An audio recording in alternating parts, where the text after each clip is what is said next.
பார்க்கையில் துணையாய் உங்குரல் திரும்பி வா.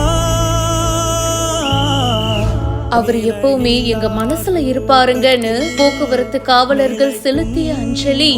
பெயர் எழுந்து வா,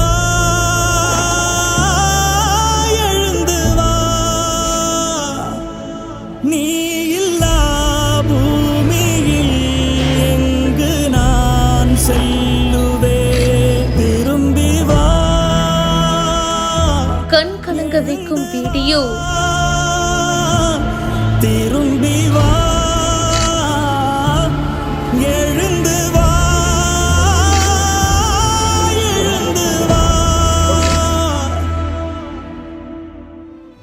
கோவையை சேர்ந்த 88 வயதான சமூக ஆர்வலர் தான் சுல்தான் அவர்கள். மக்கள் மத்தியில அன்பா டிராபிக் தாத்தா அப்படின்னு சொல்லிட்டு இவரை கூப்பிடுவாங்க. வயசானாலும் இந்த தாத்தா உக்கடம், கரும்பு கடை இந்த மாதிரி பகுதிகளில் ஏற்படுற போக்குவரத்து நெரிசலை சரி பண்ணிட்டு இருப்பாரு. வயது மூப்பு காரணமா அவரு இறந்து போயிருக்காரு. அவருடைய உடலுக்கு அந்த பகுதி மக்கள் பல பேரு அஞ்சலி செலுத்தி இருக்காங்க. போக்குவரத்து காவலர்களும் பாத்தீங்கன்னா நேர்லயே வந்திருக்காங்க. அவருடைய உடலுக்கு மலர் வளையம் வச்சு மலர் மாலை வச்சும் அஞ்சலி செலுத்தி இருக்காங்க. இவருடைய மறைவு அந்த பகுதியில சோகத்தை ஏற்படுத்தி இருக்கு.